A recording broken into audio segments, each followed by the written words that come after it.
For farmer Hubert Braun, keeping pests at bay is part of the job.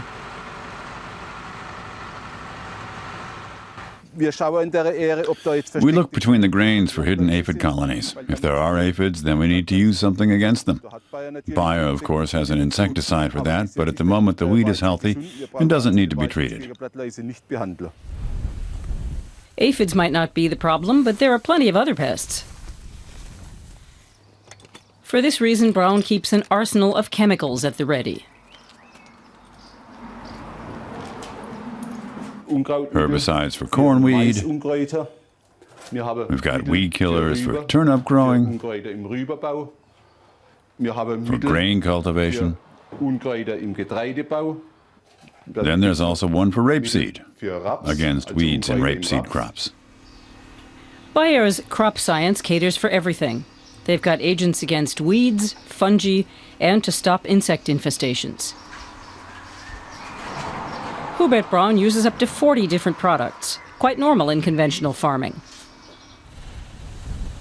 It's not cheap. The farmer spends as much on pest control as he does on machinery. But he sees no alternative. If we didn't treat the wheat with fungicide, then it would get sick. The leaves would die and we'd be left with shriveled, fungus-riddled grains, no good for animal fodder, let alone human consumption. The crops would only be fit for the biogas plant. It's simple for the farmer. No spraying of pesticides means no crops.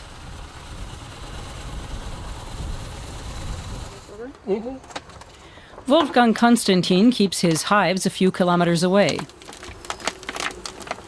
He's been an avid beekeeper for 25 years. But recently, his colonies have become more vulnerable. You come to tend the bees, put them out like here, and in half a year there's nothing more inside.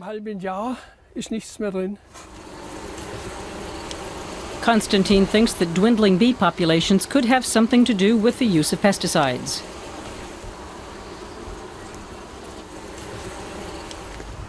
His hives are surrounded by fields.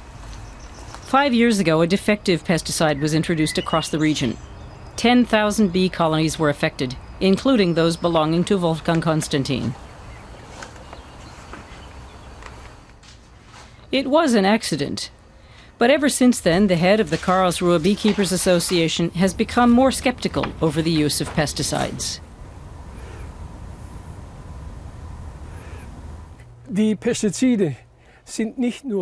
pesticides don't just poison bees. There are also pesticides which are harmful to birds, frogs, to partridges. And every person who lives on the land can see it. It's a complete and utter travesty. Farmers like Hubert Braun, however, see it differently. He says pesticides approved in Germany are harmless. And without the use of such chemicals, every inch of his farmland would be overrun with weeds, with hardly a crop in sight. He thinks people are too quick to blame farmers. People need to be better educated about it. But industry doesn't do it. They just want to sell. We have to talk to passers-by and explain to them what we're doing, how we're doing it, and that we're doing it in an environmentally responsible manner. But it seems farmers and beekeepers have different opinions on what's environmentally responsible and what isn't.